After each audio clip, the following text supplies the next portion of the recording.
Olá, pessoal. Vamos dar continuidade à leitura e estudo desse livro, O Cordeiro e Seus Inimigos, de Rubio Scheller, publicado pela editora Vida Cristã. É um belíssimo comentário sobre o livro de Apocalipse, que você precisa ver para entender melhor o contexto aí de Apocalipse. E peço aí para que você que já conhece meu trabalho aí, deixe o like, compartilhe esse vídeo e se inscreva no canal. Se você não é inscrito, aciona o sininho aí para você ser avisado dos próximos vídeos.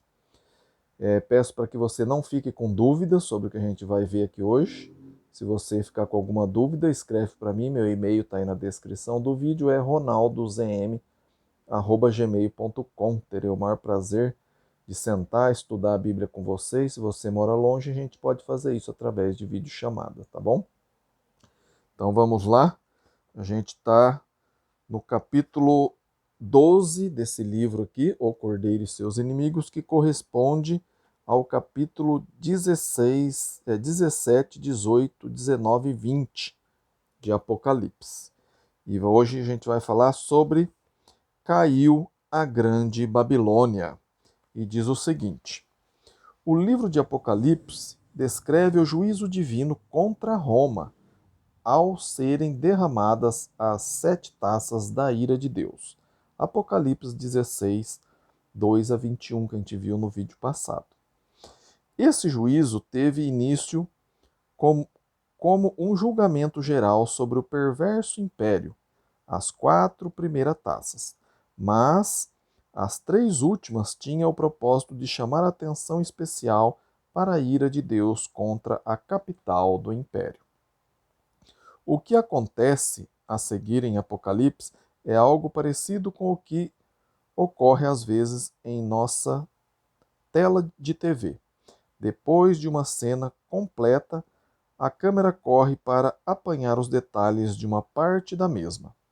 O despejar das 7 taças de ouro da ira de Deus foi uma tomada completa de seu juízo contra os pecados de Roma. No início do capítulo 17, corremos para ver os detalhes do efeito desse juízo sobre a cidade imperial e sobre todos que depende dela. Os capítulos 17, 18 e 18 mostram a queda de Roma sobre a figura de uma grande meretriz sendo castigada por suas imoralidades. Apocalipse 19, de 1 a 10, mostra o júbilo dos remidos pela queda de Roma. E Apocalipse 19, 11 a 20, aliás, capítulo 19, versículo 11 até o final, e o capítulo 20 até o versículo 10, retrata o destino final do dragão, da besta e do falso profeta, que resistiram a Deus através de todo esse drama apocalíptico. Tomados em conjunto, os quatro capítulos a serem agora estudados mostra quão completa e devastadora seria a queda da Babilônia. Subtítulo: Uma visão da grande meretriz. Um dos 7 anjos da ira convidou João para fazer com ele um exame mais minucioso do destino prometido a Roma. Aliás, a Babilônia, que é Roma. Abre aspas. Vem, mostrar-te-ei o julgamento da grande meretriz que se acha sentada sobre muitas águas, com quem se prostituíram os reis da terra, e com o vinho de sua devassidão foi que se embebedaram os que habitam na terra. Fecha aspas. Apocalipse 17, versículo 1 e 2. Esta medonha meretriz contrasta grandemente com a noiva pura de Cristo. Não é possível confundir sua identidade no contexto de Apocalipse. Primeiro, ela é Babilônia, Apocalipse 17, 5, conforme Apocalipse 16, 19. Segundo, ela está, abre aspas, embriagada com o sangue dos santos e com o sangue das testemunhas de Jesus, fecha aspas. Apocalipse 17:6. Terceiro, ela é, abre aspas, grande cidade que domina sobre os reis da terra, fecha aspas. Apocalipse 17:18.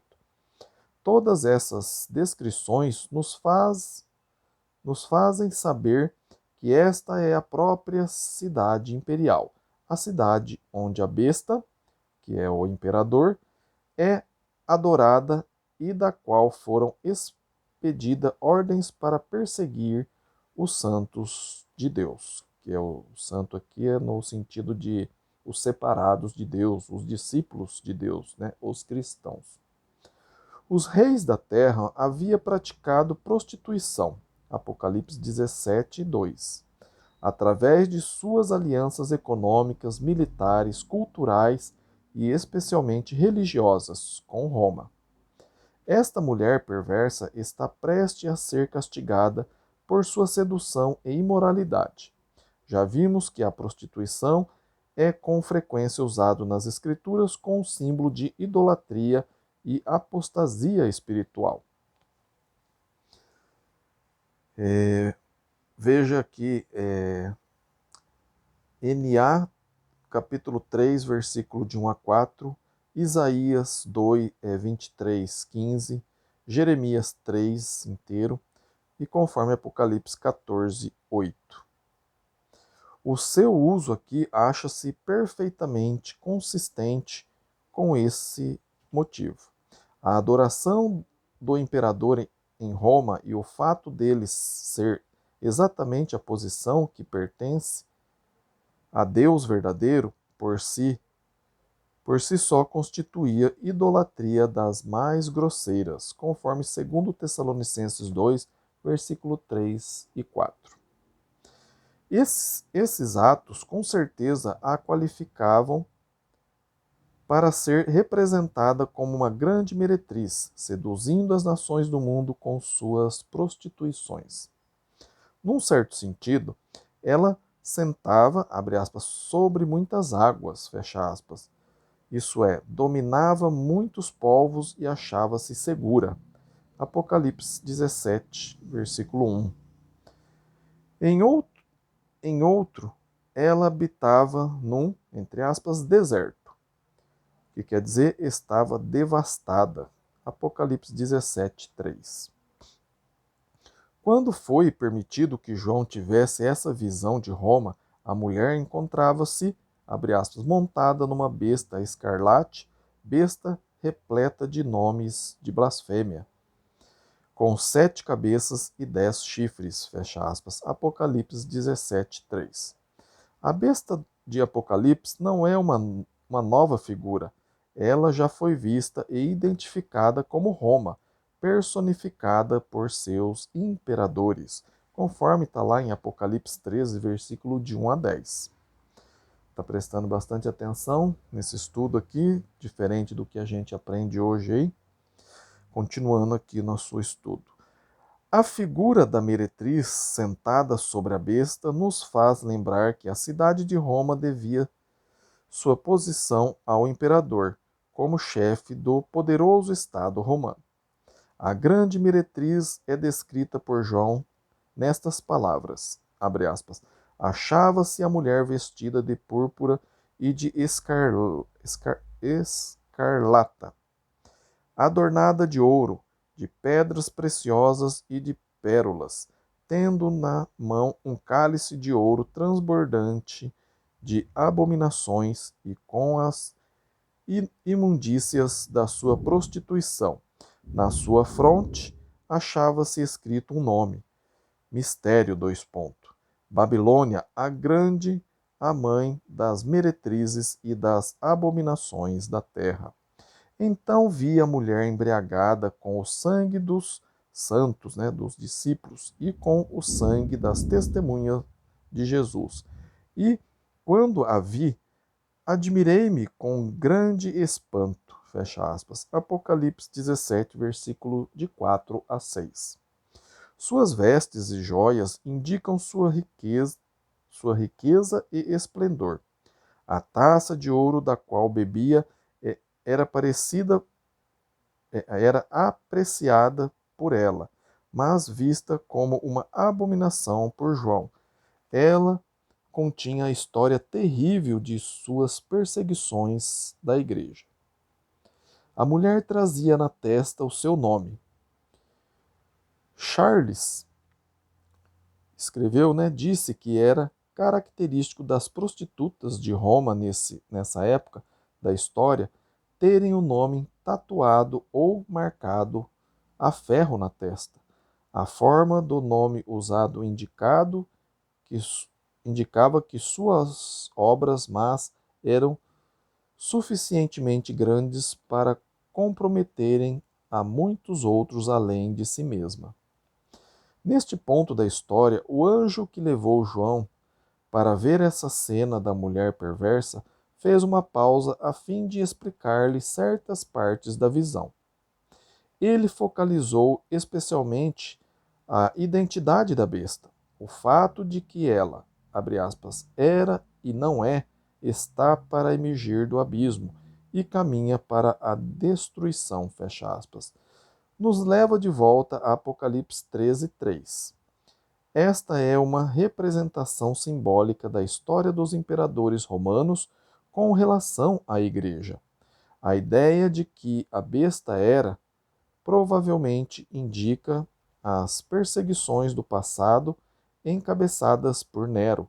Todavia, o próprio Nero não é mais, pois havia morrido, e o mal que praticava contra a igreja diminuiu. A besta está para emergir do abismo e fazer um último ataque contra a obra de Deus no mundo, conforme está lá em Apocalipse 16, versículo 13 e 14. Todavia, seu destino já foi selado, estando designada a, abre aspas, caminhar para a perdição, fecha aspas.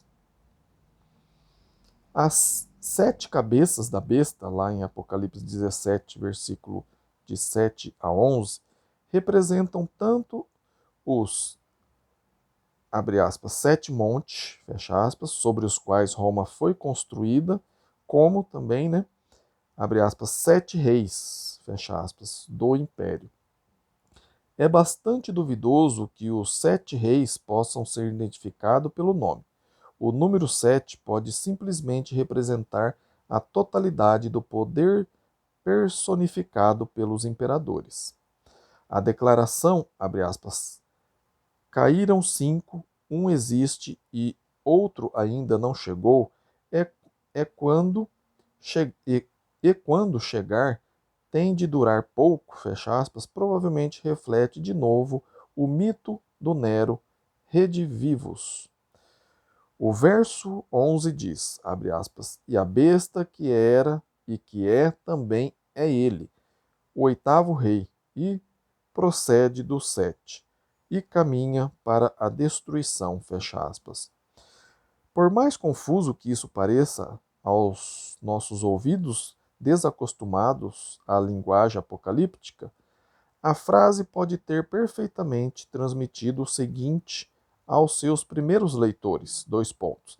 Nero é um dos 5 imperadores que já se foram. Ele não representa, portanto, uma ameaça agora. Todavia vai levantar-se de novo para atormentar-nos. Sweat, né, um escritor, Sweat, nos lembra que tanto os escritores cristãos como pagãos compararam Domiciano a seu precedente, ao seu predecessor Nero. Os 10 chifres os 10 chifres nas 7 cabeças da besta representa, abre aspas, 10 reis, os quais ainda não receberam reino, mas receberam autoridade como reis. Com a besta, durante 1 hora, têm estes um só pensamento e oferecem à besta o poder e a autoridade que possuem, fecha aspas. Apocalipse 17, versículo 12 e 13.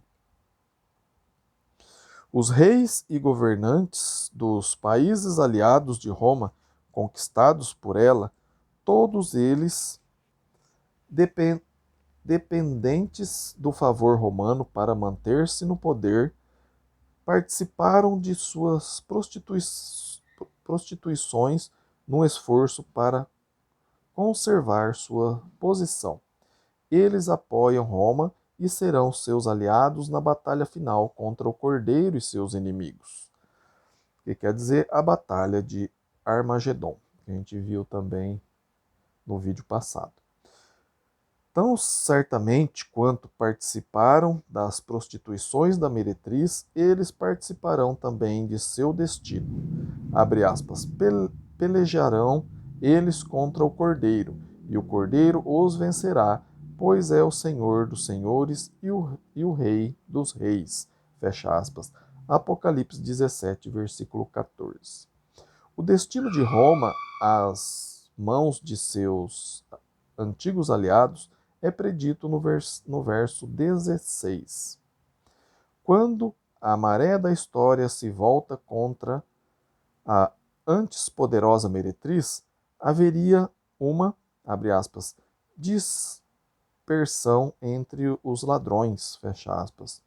Como explicado a João pelo anjo, abre aspas, os 10 chifres que viste e a besta, esses odiarão a meretriz e a farão devastada e despojada, e lhe comerão as carnes e a consumirão no fogo, porque em seu coração incutiu Deus que realizasse o seu pensamento e executem a uma e deem à besta o reino que possuem até que se cumpra as palavras de Deus, fecha aspas. Apocalipse 17, versículo 16 e 17. Isso revela como seria realizado o julgamento de Roma na história. Ele se faria às mãos de outras nações. A providência de Deus predomina sobre todos os atos humanos, a fim de realizar os seus propósitos. Subtítulo: A condenação da Grande Babilônia. Abre aspas. Depois destas coisas, vi descer do céu outro anjo que tinha grande autoridade, e a terra se iluminou com a sua glória. Então exclamou com potente voz dizendo, caiu a grande Babilônia, e se tornou morada de demônios, covil de toda espécie de espírito imundo e esconderijo de todo gênero de ave imunda e detestável, pois todas as nações têm bebido do vinho do furor da sua prostituição. Com ela se prostituíram os reis da terra. Também os mercadores da terra se enriqueceram à custa da sua luxúria. Fecha aspas. Apocalipse 18, versículo de 1 a 3. Na ocasião em que João estava vendo essas coisas e escrevendo o livro de Apocalipse, Babilônia ainda não tinha caído. Todavia, sua queda era tão certa que o anjo falou sobre a mesma como um fato realizado. Falando profeticamente, ele olhou para o futuro e viu a destruição de Roma como já terminada. A razão da sua queda não é segredo para ninguém. Nesse ponto, é feita uma advertência para que o povo de Deus se separe completamente de Babilônia. Apocalipse 18, versículo de 4 a 8. O apelo é no sentido de que os santos, os discípulos, se retirem e não sejam cúmplices em seus pecados. A advertência está ligada também à ideia de que todos os que participarem de seus pecados irão igualmente ter parte nos flagelos que lhe sobrevirão. Você fica desanimado algumas vezes? Pensa em certas ocasiões que as circunstâncias são tão adversas que não vale a pena resistir? Você já sentiu que quanto mais tenta fazer a coisa certa, tanto mais difícil é manter a cabeça erguida e continuar? Parece mais fácil ceder, pelo menos dessa vez, deixar que o erro prevaleça somente esta vez, evitando assim outra dificuldade. As coisas tinham essa aparência para alguns dos cristãos que lessem o livro de Apocalipse no término do primeiro século e nos 2 séculos seguintes. Roma simplesmente parecia-lhes invencível, e a ideia de resistir-lhe dificilmente se apresentaria a eles, considerando-a inútil. Os cristãos precisavam ser encorajados a manter-se firmes e guardar o resultado final do conflito.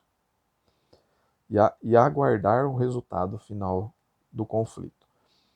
A fim de que ninguém pensasse que a queda de Roma gerasse apenas louvor ao Senhor e nenhum lamento por essa grande cidade e seu império, diversos versículos mostram os reis da terra de luto. Veja o versículo de 9 a 20. Eles, abre aspas, chorarão e se lamentarão, fecha aspas, pelo destino da meretriz, dizendo, abre aspas, ai, ai, tu, grande cidade Babilônia, tu, poderosa cidade, pois em uma só hora chegou o teu juízo, fecha aspas. E não só esses reis, mas os mercadores, capitães de navios e marinheiros são descritos como perturbados pelo evento. Mas por que essas pessoas estão tristes? A tristeza, na verdade, não é por Roma. Trata-se de puro egoísmo de sua parte. Os reis da terra lamentam apenas que o seu parceiro de prostituição tenha desaparecido, privando-os assim do seu prazer. Veja Apocalipse 18, versículo 9 e 10. Os mercadores sofrem apenas por não terem mais os fregueses que costumavam ter. Apocalipse 18, versículo de 11 a 17. E os capitães e marinheiros se afligem somente porque o colapso da economia constituída sobre a extravagância de Roma os deixa sem trabalho e sem salário. Apocalipse 18, versículo 17 a 19. Os pecadores têm poucos amigos quando o prazer se transforma em dor. A reação dos justos pela queda de Roma é muito diferente. Abre aspas. Exultai sobre ela, ó céus, e vós, santos, apóstolos e profetas, porque Deus contra ela julgou a vossa causa. Fecha aspas. Apocalipse 18, versículo 20. Nem Deus, nem os seus fiéis têm qualquer prazer na destruição dos perversos. Veja Ezequiel 3, 11. Mas os que recusam deliberadamente a sua graciosa salvação devem pagar um alto preço.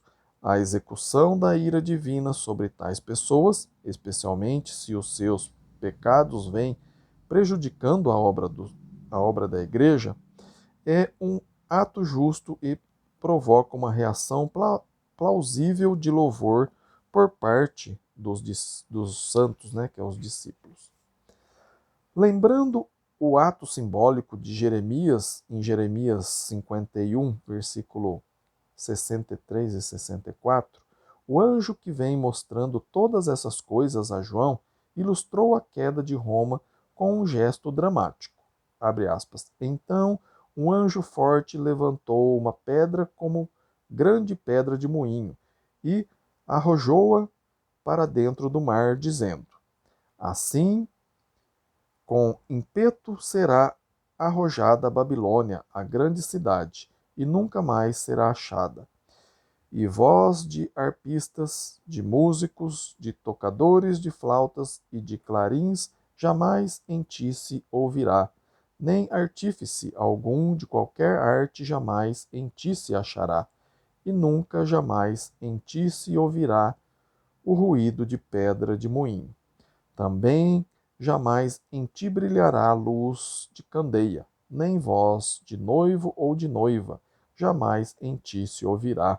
Fecha aspas. Apocalipse 18, versículo 21 a 23. Não haveria mais, entre aspas, vida rotineira em Roma, depois da ira de Deus tê-la visitado. A meretriz seria destruída e toda a vida comercial, os divertimentos e o convívio normal da sociedade da capital do império seria interrompidos. Ela iria colher o fruto de seus pecados contra a igreja. Apocalipse 18, versículo 23 e 24. Subtítulo: A reação do céu à queda da Babilônia. Roma foi destruída, o império caiu e sua capital acha-se em ruínas. Com o justo juiz e derrota de Babilônia, ouve-se um poderoso coro de ações de graças e louvor a Deus no céu. Abre aspas. Grande voz de numerosa multidão, fecha aspas, foi ouvida por João. Seu cântico era este, abre aspas. Aleluia! A salvação e a glória e o poder são do nosso Deus, porquanto verdadeiros e justos são os seus juízos, pois julgou a grande meretriz que corrompia a terra com a sua prostituição, e das mãos dela vingou o sangue dos seus servos. Fecha aspas. Apocalipse 19, versículo 1 e 2. Salvação, glória e poder foram reivindicados por Roma, mas jamais lhe pertenceram, pois só pertencem a Deus. A destruição de Roma só foi vista por João como ruínas fumegantes, como aconteceu na destruição de Sodoma e Gomorra na antiguidade. Apocalipse 19, versículo 3. Somente Deus é agora adorado no Apocalipse. Os anciãos, os seres viventes e todos os seus servos lhe dão o devido louvor pela libertação da sua igreja e pela destruição de seu inimigo. Apocalipse 19, versículo 4 e 5. Deus estivera no controle todo o tempo, mas muitos tinham perdido de vista a sua verdade diante das perseguições ferozes. Ele jamais abdicara seu trono a favor de Roma. Com a queda desse império perverso, o seu reinado na história humana é novamente manifesto a todos. Ouvimos então, abre aspas, Aleluia, pois reina o Senhor nosso Deus, o Todo-Poderoso, fecha aspas. Apocalipse 19, versículo 6. O que, de muitas formas, é a cena apoteótica de todo o Apocalipse, está próximo agora. A noiva do Cordeiro, abre aspas, já se ataviou, fecha aspas, pela sua fidelidade, e chegou o momento das, abre aspas, bodas do Cordeiro, fecha aspas, Apocalipse 19, versículo 7. Esta figura está baseada nas imagens de Deus e Israel no Velho Testamento, conforme Oséias 2:19 e Ezequiel 16:7. Assim como Javé era o noivo e Israel sua noiva amada, também no Novo Testamento a nova Israel é apresentada como a noiva de Cristo. Veja Efésios 5, versículo 22 e 23. O simbolismo é belíssimo, levando-nos a pensar no mais íntimo e amoroso dos elos. Da mesma forma que o amor do homem e da mulher no casamento é a mais íntima e terna das relações, o relacionamento entre Cristo e sua igreja é também terno, amoroso e mais forte do que qualquer poder que pudesse tentar rompê-lo.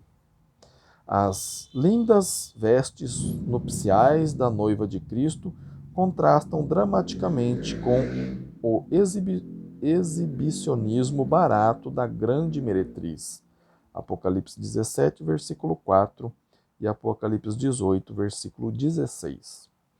Suas roupas não são ostentosas nem sugestivas, mas puras e dignas do noivo. Abre aspas, pois lhe foi dado vestir-se de linho finíssimo, resplandecente e puro, porque o linho finíssimo são os atos de justiça dos santos, né, dos discípulos, fecha aspas. Apocalipse 19, versículo 8.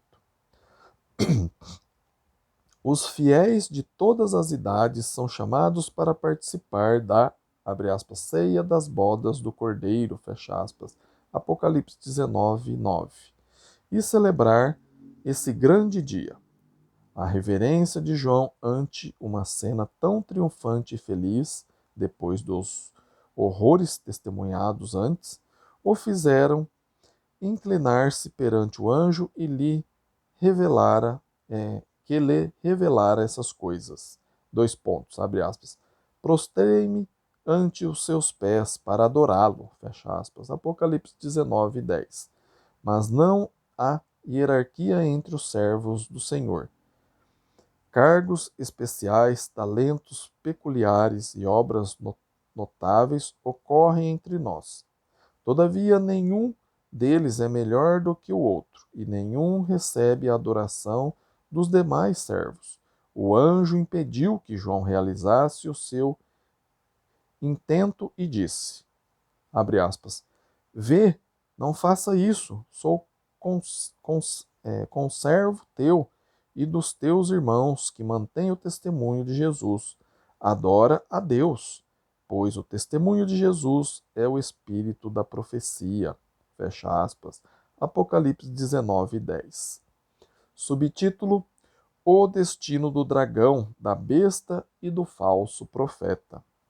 Afastando-se um momento da cena da festa do casamento, a cortina do véu é novamente puxada para revelar Jesus como o Cristo triunfante em todo o seu esplendor, montado num cavalo branco, Apocalipse 19:11, e com diademas sobre a cabeça, 19:12. Ele cavalga em procissão triunfante. Abre aspas. Está vestido com um manto tinto de sangue, e o seu nome se chama o Verbo de Deus, fecha aspas. Apocalipse 19:13. O sangue em suas vestes não é o dos mártires, mas o seu próprio.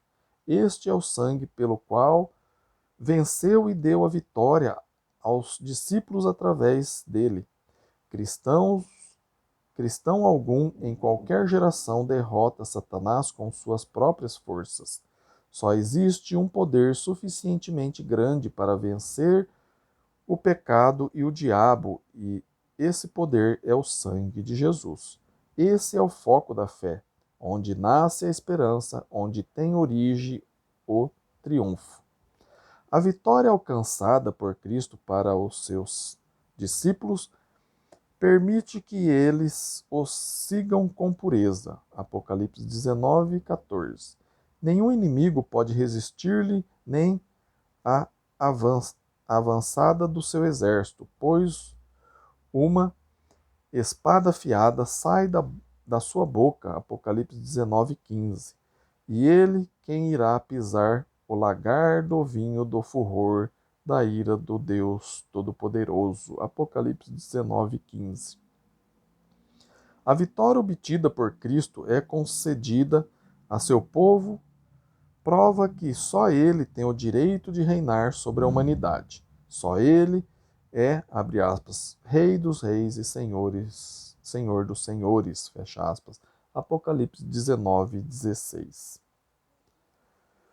Antecipando a derrota do dragão, da besta e do falso profeta, juntamente com todos os seguidores deles, por meio de Cristo e dos seus exércitos em marcha, um anjo surge em cena para chamar todos os abutres que voam no céu, a fim de se banquetearem com os cadáveres dos inimigos de Cristo e da Igreja, vencidos por eles. Apocalipse 19, versículo 17 e 18. Este banquete recebeu o nome de Grande Ceia de Deus e contrasta com a jubilosa ceia nupcial do Cordeiro. O feitiço virou contra o feiticeiro. Chegou a ocasião do povo de Deus cantar vitória e os perseguidores da igreja colherem aquilo que semearam. O dragão, a besta e o falso profeta reuniram suas forças para um ataque final contra o cordeiro e seus exércitos em Apocalipse 16, versículo 13 a 16. Nota: lembre-se de que estamos vendo agora os detalhes da ação apresentada antes, como o derramar das 7 taças da ira divina. Não se trata de uma batalha, mas sim o relato detalhado de como a batalha de Armagedon prosseguiu e terminou. Não houve, na verdade, uma batalha.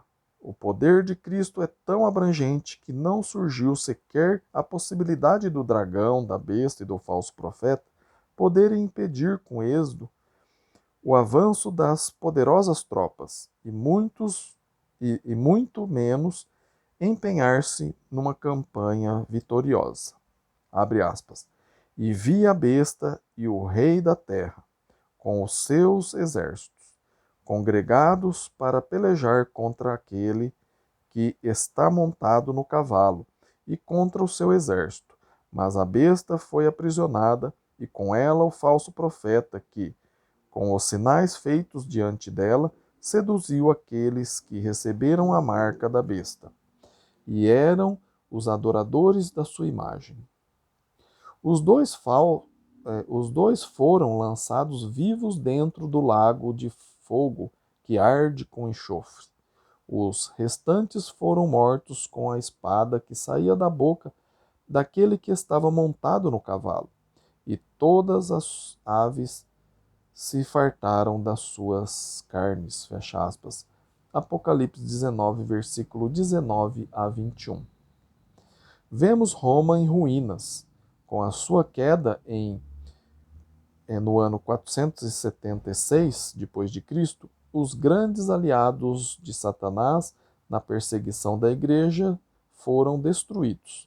A besta, que é os imperadores romanos, e os falsos profetas, que era o culto de adoração ao imperador, foram lançados no lago que queima com fogo e enxofre. Só falta agora um inimigo a ser enfrentado, o próprio dragão, que é Satanás. Aquele que foi o instigador de todas as tribulações para a igreja não escapou, mas será simplesmente destruído por último. Um anjo de Deus desceu do céu com uma grande corrente na mão. Apocalipse 20, versículo 1. Ele segurou o dragão, abre aspas, e o prendeu por 1000 anos, fecha aspas. Apocalipse 20, versículo 2. O número 1000 é usado inúmeras vezes em Apocalipse para identificar perfeição. Prender Satanás por 1000 anos significa que ele foi despojado dos terríveis poderes que exerceu durante a perseguição de Roma contra a Igreja por todo o período da era cristã. Ele jamais terá de novo tal poder no espaço de tempo decorrido entre a queda de Roma e a segunda vinda de Cristo. Note que Satanás está preso, mas não destruído. Apocalipse 20, versículo 3. Com a queda de Roma, Satanás ficou preso no que se refere aos seus poderes para, entre aspas, enganar as nações. Num ponto anterior de Apocalipse, aprendemos que tinha sido permitido ao dragão capacitar a besta para que, entre aspas, pelejasse contra os discípulos e os vencesse. Deu-se-lhe ainda autoridade sobre cada tribo, povo, língua e nação. Apocalipse 13, versículo 7. Esse poder foi-lhe tirado quando Roma caiu. A libertação de Satanás no fim dos 1000 anos é muito mais difícil de interpretar do que o significado do milênio propriamente dito. Irá ele dar início a um poder mundial ao estilo de Roma? Contrário à Igreja? Nos últimos dias do mundo? Conforme Apocalipse 20, versículos 7 e 8? Tá aí uma pergunta.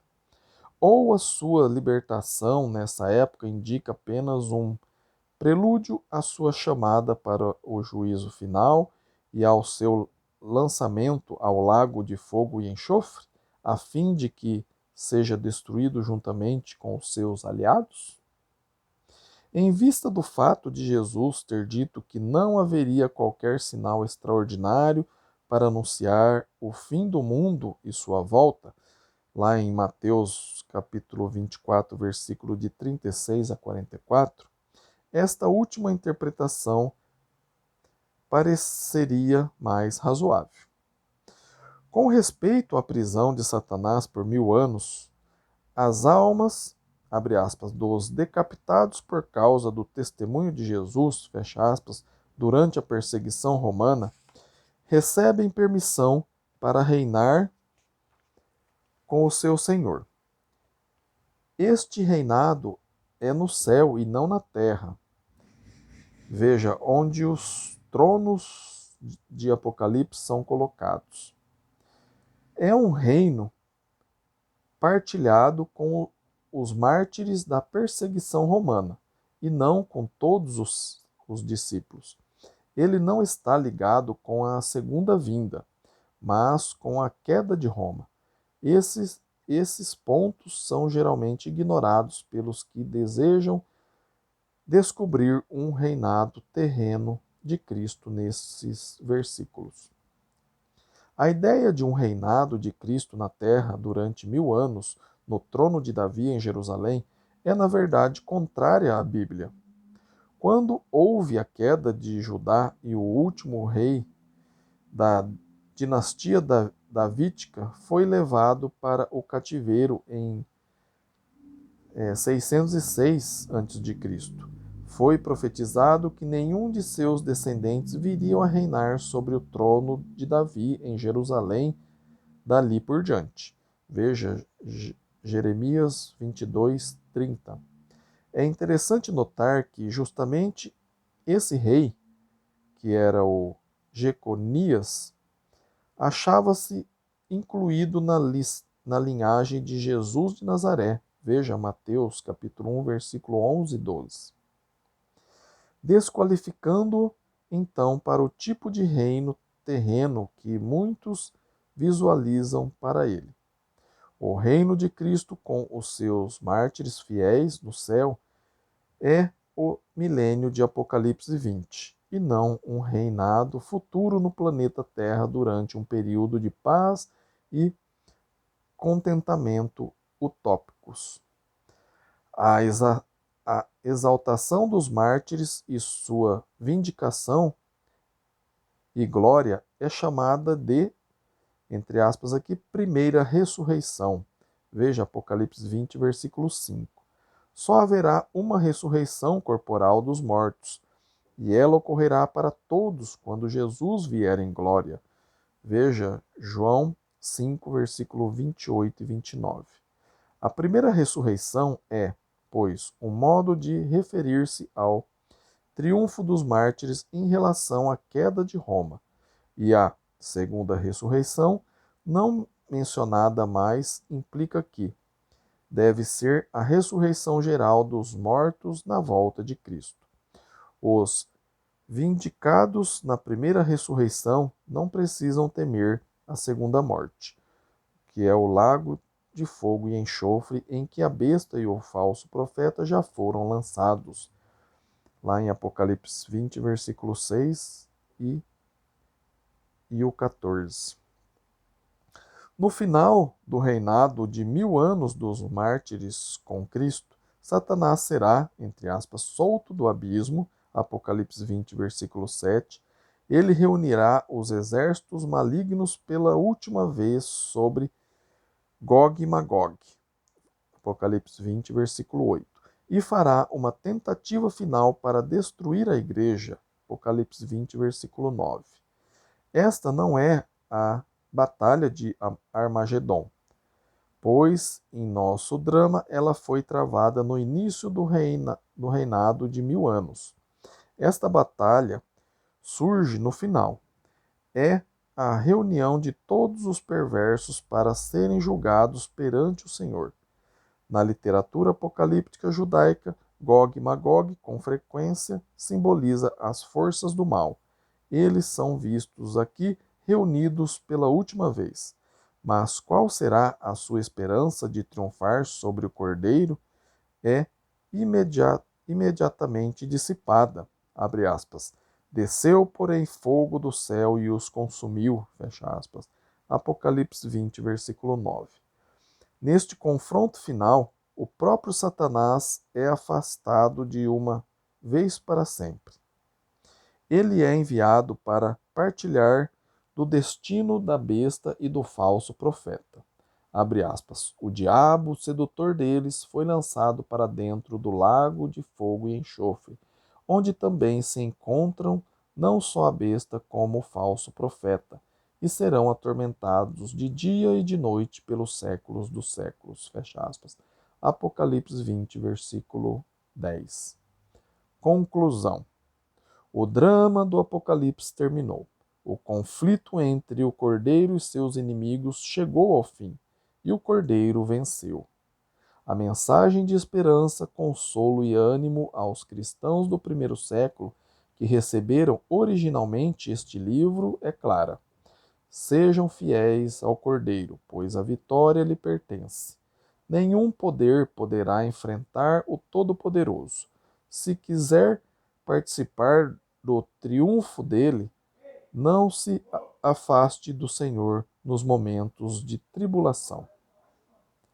A mensagem é essencialmente a mesma para os cristãos de todas as eras. Você tem um inimigo poderoso? Tem de enfrentar alguma dificuldade ou perseguição? Nenhum obstáculo é maior do que o poder do Cordeiro. Coloque a sua confiança nele. Seja fiel e resista a todos os esforços feitos no sentido de comprometer a sua integridade como seguidor dele. A vitória já está assegurada, pois o Cordeiro venceu. 10 reflexão aqui do capítulo 12 aqui desse livro aqui. 1. Quem é a grande meretriz de Apocalipse? Contraste-a com a noiva de Cristo. 2. Qual a relação que existe entre a meretriz e a besta escarlate? Já encontramos esta personagem antes em nosso drama? Identifique a besta. 3. A meretriz tinha um nome escrito na fronte. Discuta o seu significado. 4. Qual o sentido oculto do verso 11? 5.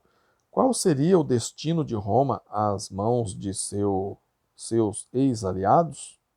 6. Por que Roma deveria sofrer um destino tão terrível? 7. Descreva a reação do céu em relação à queda de Roma. 8.